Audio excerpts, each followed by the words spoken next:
information technology sector's role as India's mass employment generator may be set to change. CRISIL believes that incremental recruitment by this industry, which accounted for nearly a quarter of private sector employment in the last fiscal, will halve by fiscal 2018. Ramraj Pai, President of CRISIL Ratings, will join us to discuss why CRISIL believes in this one. But before that, Priya is also standing by to take us through the highlights of the report that CRISIL's put out. Priya.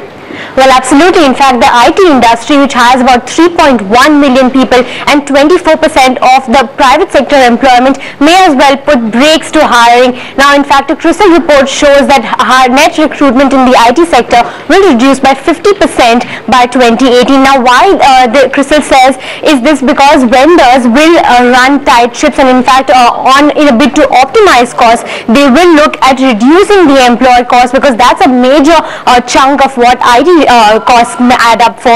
Now, also there are several reasons and how vendors will look at optimizing costs. One of it is that they will look at instead of mass recruitment, they will look at just-in-time hiring, which is perhaps the basis of reducing costs. Now, the other thing is we'll see a surge in fixed-price contracts, which is a shift from the time and material contracts that exist presently. Also, we'll see an increase in non-linear revenue streams, which will drive growth. Now, this includes innovative pricing models, IP-based pricing, which will also be cost optimizers, and of course there's also plans to improve utilization, which is presently at an average of about 80%, will perhaps see a 500 basis points improvement. Now, IT services industry, which is big, 64% of the overall employment comes from the IT services sector. Students may as well be a bit disappointed, because this will result in a reduction as far as jobs are concerned. Back to you. Those are significant points. Ramraj Pai from CRISIL Ratings now joins us. Ramraj,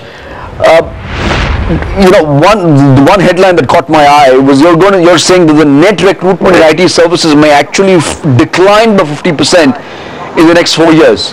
Why are you saying this?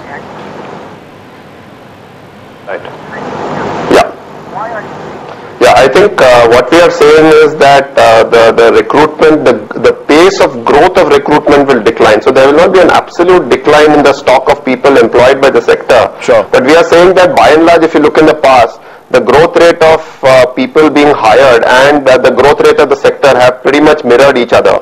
But if we expect that maybe we will see 12-13% growth in the sector over the next 5 years, we cannot expect that the growth of employment will be at the same pace. We expect that the growth of employment will only be about 6 to 7% vis-a-vis about 12-13% growth in the sector.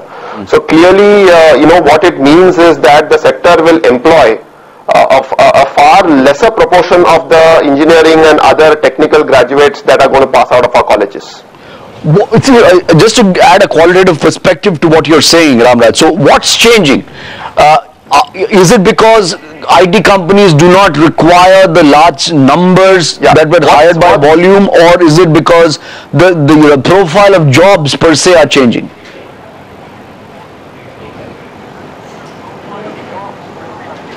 Yeah, I think several things are changing. I think clearly, people are, there is a lot of competitive pressure, both at the end of the customer as well as at the end of the vendor. So people are looking at a variety of options to really solve the issue. If I look at it from the cost side, they are definitely trying to improve their utilization of people. So the utilization of people, which may have been about 80%, they are trying to move it up. Other thing that they are looking at, if I look at it from the revenue side, they are looking at fixed price contracts, which is something that customers also like, that you have a fixed price contract and not on a per employee basis.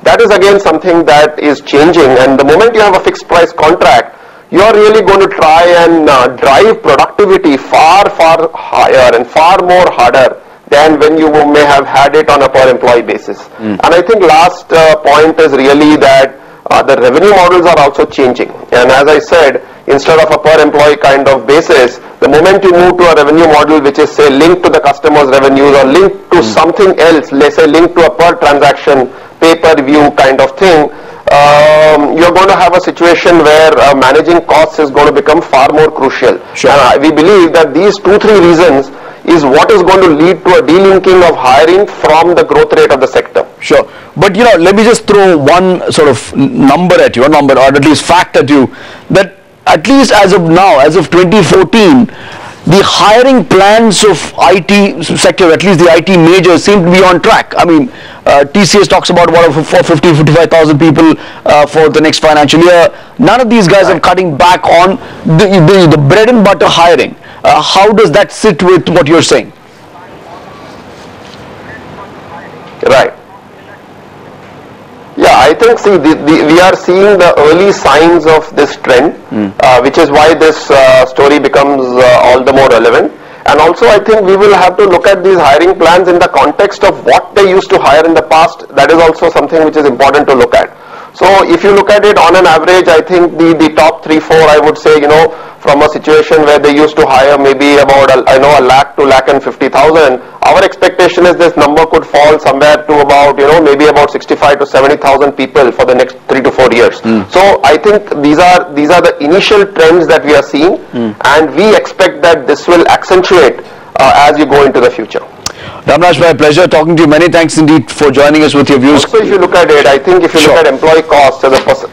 Sure. Sorry, I'm running out of time, Ramraj. We'll leave it there. We'll pick up this conversation again. Ramraj Pai from CRISIL Ratings on their report that says that you're going to see a significant fall in IT industry hiring in the next 4 years. Coming up next, markets in Hong Kong and China rally as regulators